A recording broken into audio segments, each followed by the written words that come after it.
now present George Edwards in Frankenstein.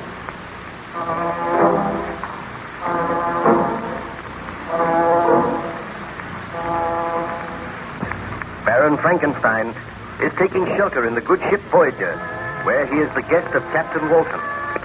While the Voyager was icebound, Frankenstein told the captain some of his tragic story.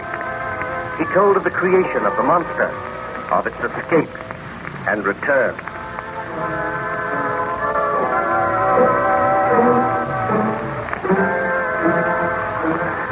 I trust that you had a refreshing sleep, Baron Frankenstein. You certainly look much better this morning. Thank you, Captain. I slept very well, and I feel that my strength is gradually returning. I am glad to hear that. Do you feel inclined to tell me some more of your story? Well, I remember telling you how the monster had returned. He had learned to speak, and he begged me to make him a mate. Yes. One cannot help feeling a little sorry for him. I know what it is to be bitterly lonely. I also know, but the monster rushed out of the house when I refused. My wife and I discussed the matter. I sent for the burgomaster and begged that his officers would look for the monster. Some little time later, the storm burst in all its fury. The rain came down in torrents, and the thunder roared. My wife approached me anxiously. Victor, do you know that Justine has not brought little William home yet? I had almost forgotten about them, Elizabeth. Are you sure they have not come home? I have searched the house. We have asked the other servants, and they have seen no sign of them. Dear, this is most disturbing. You instructed the woman to come home before the storm burst. They have been out for a long time. Do you think we should go and look for them? Well, they only went to the edge of the lake. They cannot be far away. I am worried, Victor. You know the monster is loose out there. Suppose that he were to attack William or Justine. Oh, there is no fear of that. Undoubtedly, Justine and William are taking shelter somewhere. I hope that you are right. But Justine, you have returned. Where is William? How can I tell you? Speak, girl. Where is William? I took him to the lake, and I was playing with him there. He ran away from me. He went into the woods. It took a long time to find him, but I failed. I called his name time and time again, but there was no reply. Then the storm burst. I became panic-stricken. I have been out in the rain searching for him. I fear that he may have fallen into the lake. Victor, you must go at once. Find the burgomaster and his men. Tell them to forget about the monster. They must find William. I will go now. Have hope and courage, Elizabeth. I am sure that I will find William somewhere. Madam, how can I ask your forgiveness? I swear that I meant no harm to come to the child. You should have stayed with him, Justine. If any harm has come to me, I will never forgive myself. Well, go and change your clothes. You are wet through, and then come down here. We will wait patiently for Baron Frankenstein to return. Ah, Victor, you have not gone yet. I am taking some of the servants with me. I have left word here that if the burgomaster and his men return, they are to look for William. Wait for me, Elizabeth. I will return as soon as possible. Well, Baron Frankenstein, did you succeed in finding the child? Well, for 2 hours I searched, taking my faithful servants with me.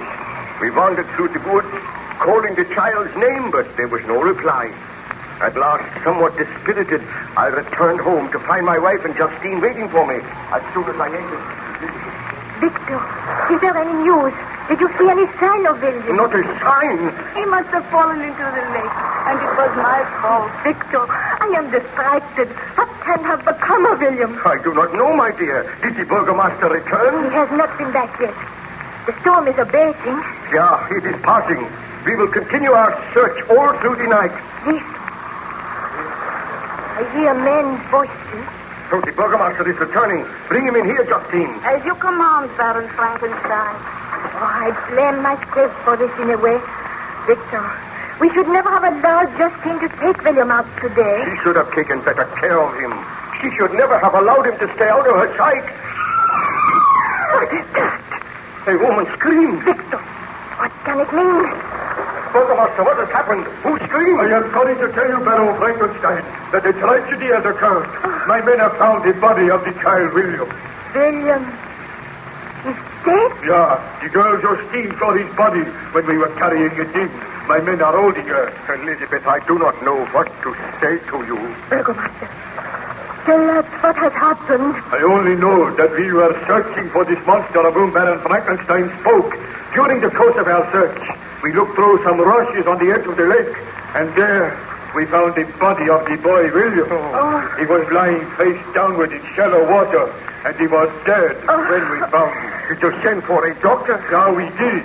But the doctor could not have helped in this case, Baron Frankenstein. Do you think the boy tripped and fell into the water? I think that he was pushed into the water. Oh. And I think Justine was responsible for the crime. Oh, no, you must not say that. You have been away, both of you. But it is common talk here that Justine disliked the boy. She was always scolding him, and she told people that he was a difficult child. And we think that in a fit of rage, she pushed him into the water. Oh, I do not think that is possible. Well, let us have the girl in here and question her now. But my wife is grief-stricken. She need not remain here. Let me go and look at the body of William. I will send Justine to you. Very well, my dear. But do not distress yourself. Please go to your room and rest. I feel that I shall never be able to rest peacefully again. I will wait here with the burgomaster. Tell them to bring Justine in here. Very well, my dear. I know this is most distressing for you, Baron Frankenstein, but I have my duty to do. And if my suspicions are correct, then Justine will be arrested. Tell me this. Did you see any sign of the monster? Any huge footprints? No, we did not. The rain was coming down in torrents. No footprints would be left. Oh, bring Justine in here. Why have these men seized me? I have committed no crime. Hear me, girl. Is it not true that you were always scolding the child? He was a wayward child, and as he was in my charge, I had to correct his faults. You are a woman of unbridled temper, and at times you have been known to strike the child. Why, this is news to me, burgomaster. She has been seen to strike the child. That is not true. That is true. Will you admit that at times you have struck him? Yes, I have struck him, but merely because he deserved it. You had no right to do that. Hear me, Justine. Is it not true that in a fit of rage, you pushed the child into the lake? That is untrue. I swear I did not push him into the lake. He ran away from me. He went into the woods, and I could not find him. You must believe me. We do not believe you. Baron Frankenstein, you know I would not kill the child. Address your remarks to me, Justine. Is it not true that in a fit of rage, you pushed the child into the lake, and then you were afraid of your mad act? You wandered around in the rain for hours and pretended you were looking for him. It is not true. Did you quarrel with him today? I was angry with him for running away from me, and I said I would slap him if I caught him. You terrified the child. I did not kill him. I am going to arrest you and charge you with the murder. You will stand your trial in due time. Baron Frankenstein, I appeal to you. I swear that the child came to no harm at my hands. I have served your family faithfully and well these many years. I did not murder William. You cannot believe it of me. I beg that you do not allow him to arrest me. Burgomaster, I think you are being rather hasty. I cannot believe that Justine pushed the child into the lake. It is my duty to arrest criminals, and I suspect her of having committed the murder. You are a stupid man. There is no proof that I did it. We will find proof. What has happened? Oh, Elizabeth, you have returned? I felt I wanted to know what was happening here. And I thought that you should go and look on the body of William. Justine has been arrested. The burgomaster thinks that she killed William. Baroness, praise me. Do not let them arrest me. I did not kill the child. You believe me. You must believe me. Burgomaster, why do you say that Justine killed the child? Who else would have done it? Wait here. I wish to go and look on the body of the child.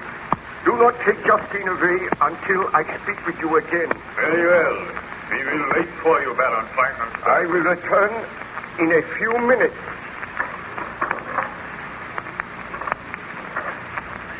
Now, Justine, it will be better for you if you tell the truth.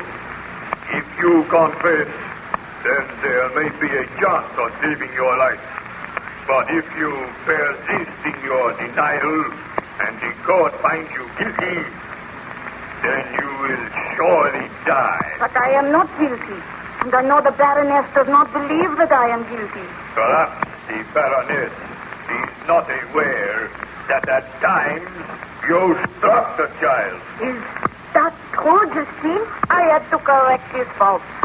Never at any time did I strike him hard. Oh, you had no right to strike him. I go to my knees before you, Baroness. I swear I am innocent of this charge. Please help me.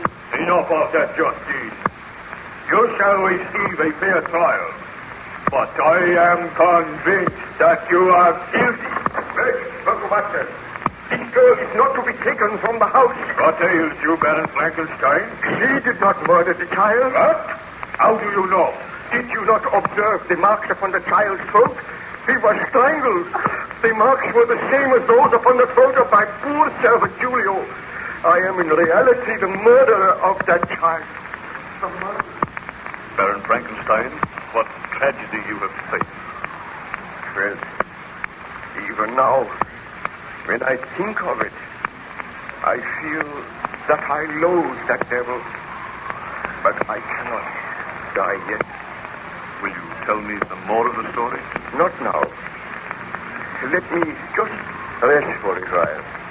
Come to me later, and you shall hear further details of my tragic life.